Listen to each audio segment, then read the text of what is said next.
جو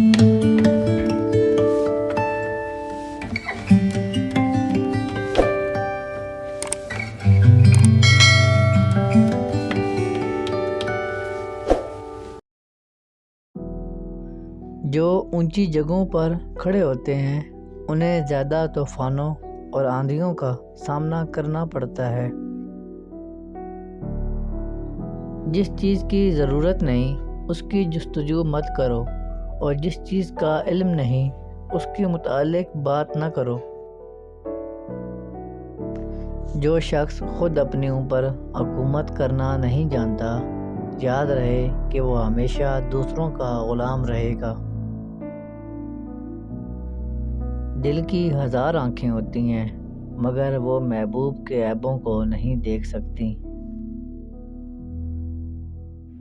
زیادہ باتونی شخص علم کی طرف کم توجہ کرتا ہے۔ ہر ایک نئی چیز اچھی معلوم ہوتی ہے مگر دوستی جتنی پرانی ہو اتنی ہی عمدہ اور مضبوط ہوتی ہے۔ دنیا میں سب سے کمزور وہ ہے جو اپنی خواہش پر قابو نہ رکھتا ہو، اور سب سے قوی وہ ہے جو ضبط کی قوت رکھتا ہو۔ جوان مردی یہ ہے کہ لوگوں سے انصاف کرو مگر ان سے انصاف کا مطالبہ نہ کرو۔ غوطہ خور اگر مگرمچھ کے منہ سے خوف کھانے لگے تو کبھی قیمتی موتی حاصل نہیں کر سکے گا۔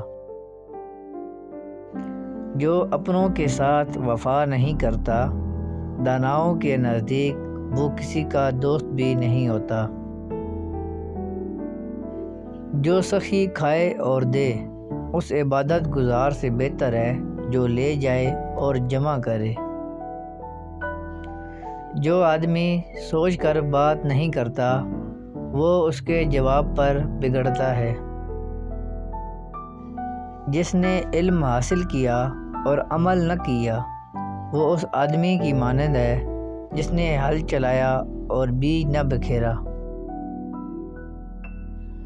اس دنیا میں کوئی خزانہ سانپ کے بغیر، کوئی پھول کانٹے کے بغیر اور کوئی خوشی غم کے بغیر نہیں ہے۔ محسن دنیا سے رخصت ہو جاتے ہیں مگر ان کے احسانات باقی رہ جاتے ہیں۔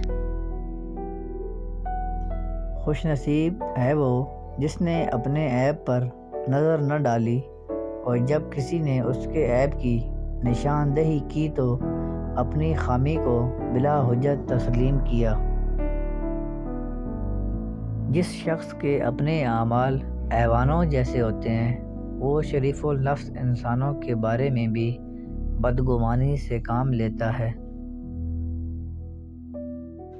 خواہش کے سانپ کو ابتدا میں ہی مار دینا چاہیے، اگر دیر کرو گے تو یہ بڑھتے بڑھتے اژدہا بن کر تمہارے قابو سے باہر ہو جائے گا۔ اللہ والوں کی باتیں سکون قلب عطا کرتی ہیں، اور اہل ظاہر کی باتیں دل میں انتشار اور بے اطمینانی پیدا کرتی ہیں۔ احمق کی دوستی اور اس کی محبت سے دین اور دنیا دونوں ہی کا خون ہوتا ہے۔ اعلیٰ زندگی کی 4 نشانیاں ہیں: نیک گفتار، نیک کردار، نیک نیت اور نیک صحبت ہونا۔